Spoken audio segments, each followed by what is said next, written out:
नमस्कार. आपलं कालच हरिगंध हे पूर्ण झालेलं आहे, परंतु आज एक अभिप्राय आला आहे आणि तो वाचणं मला खूप महत्त्वाचं वाटतं आहे, म्हणूनच मी तो आपल्यासमोर वाचणार आहे. आदरणीय डॉक्टर सौ कुमुदताई गोसावी यांना आपण दिनांक 26/1/2024 रोजी पाठवलेलं हरिगंध हे परमपूज्य हरिकाका गोसावी चरित्र अनुभव ग्रंथ मिळाला. यथावकाश निवेदन केलं. परमसंतोष.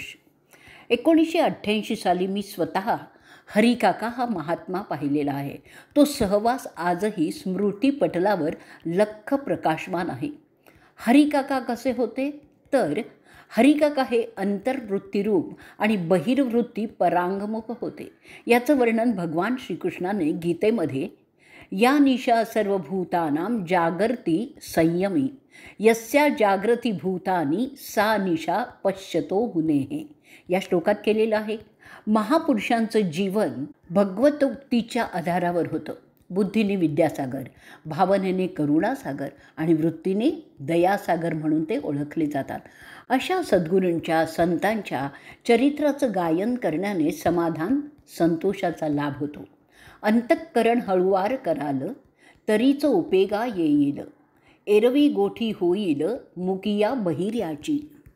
आपलं अंतःकरण सद्गुरूंच्या चरित्रांचं अवगाहन करण्यासाठी, लिहिण्यासाठी, ऐकण्यासाठी किंवा वाचण्यासाठी जसं असायला हवं तसं नसेल, बहुतेक तसं नसतंच, तरीही त्या चरित्राचं वर्णन करावं असं संतांनी सांगून ठेवलेलं आहे.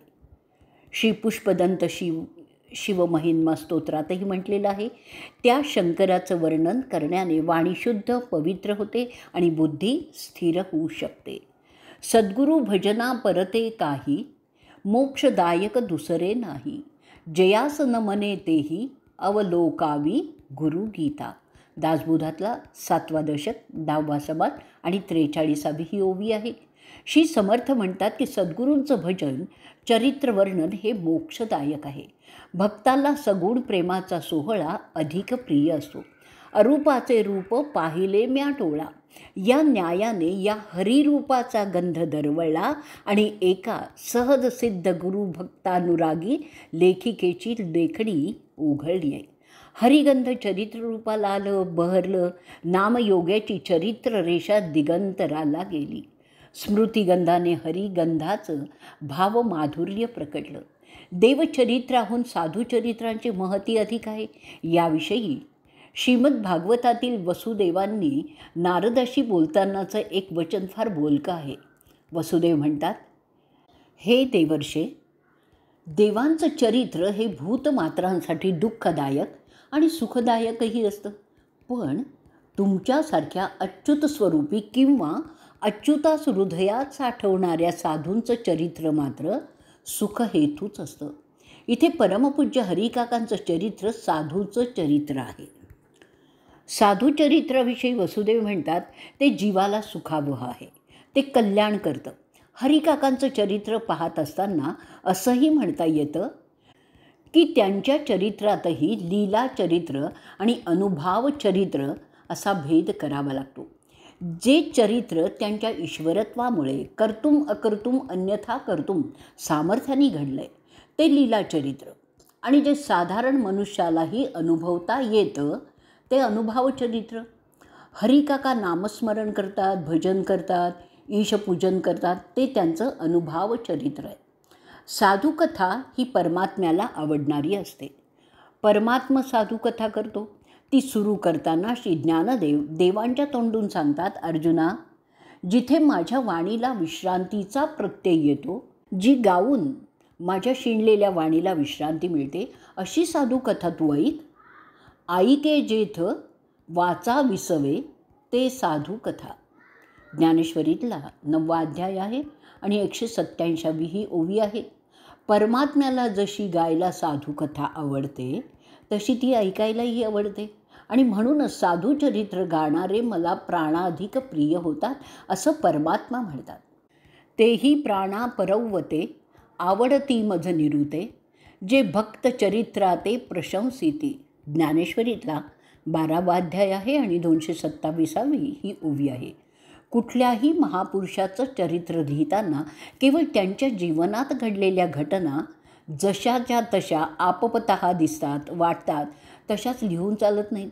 कारण चरित्र हे केवळ नुसत्या घटनांच्या अवलोकनातून कळत नसतं, तर त्यासाठी त्या महापुरुषांचं व्यक्तित्वही अभ्यासावं लागतं. आचारसंपन्नतेवरूनच त्या कुलवान महापुरुषाचं थोरपण कळतं. संगीतात प नंतर येणाऱ्या धला ध्यान म्हटलं तर काय चूक आहे? सम्यक विषयाच्या शास्त्रीय ध्यानामुळे देखील चित्तप्रसार उपलब्ध होतो.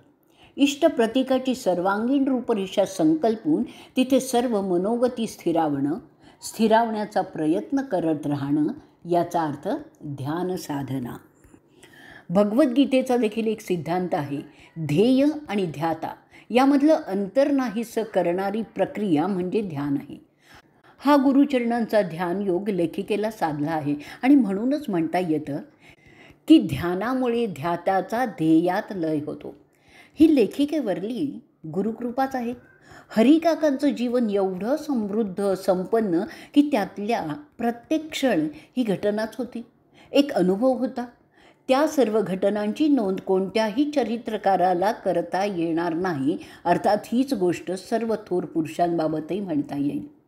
लेखिकेने हरिकाकांना प्रत्यक्ष पाहिलेलं आहे, त्यांचं चरित्र आणि चारित्र्यही पाहिलेलं आहे, वाचलेलं आहे, जाणलं आहे, आठवलं आहे. म्हणूनच पुन्हा लेखिकेला हे सांगावंसं, लिहावंसं वाटलं आहे. असा हा लेखिकेचा शुद्ध स्वभाव धर्म आहे.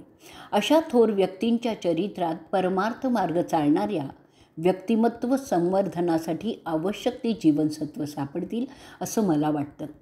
लोककल्याण विद्यापीठाचे कुलगुरू, हरिवाणी, शाश्वत सत्य, आईच्या पायांवर डोकं ठेवण्याचा नेम, 2:45 सारंगी वाजायला लागली, तंबोऱ्यावर टिचकी मार, मी आलोच, नागद्याची अंधगायिका, पुण्यसंचय किती केलो, नामही घडवून पडतं, नामघोष एक समन्वय, भजनानंदी, 3ऱ्या शिडीवरून 5व्या शिडीवर, अशा प्रत्येक शीर्षकातून चरित्रलेखनात ज्या मुख्य बिंदूवर लक्ष केंद्रित करणं गरजेचं आहे त्या व्यक्तित्व, स्वभाव आदी मूलभूत जीवनमूल्य, नैतिकता, प्रतिभा आणि बुद्धिवैभव यांच्या दृष्टीनेही काकांचं व्यक्तिमत्व आदरणीयच आहे. हरिकाकांचा चरित्रवेध स्वच्छ, स्पष्ट, निर्झरासारखं लेखिकेने टिपलेलं आहे असं म्हणणं यथार्थच होईल. भवदीय चंद्रतयन दादा. जय जय रघुवीर समर्थ. आता आपण सौ कुमुदताई गोसावींनी सगळ्यांना धन्यवाद दिलेले आहेत, ते पण मी वाचून दाखवते.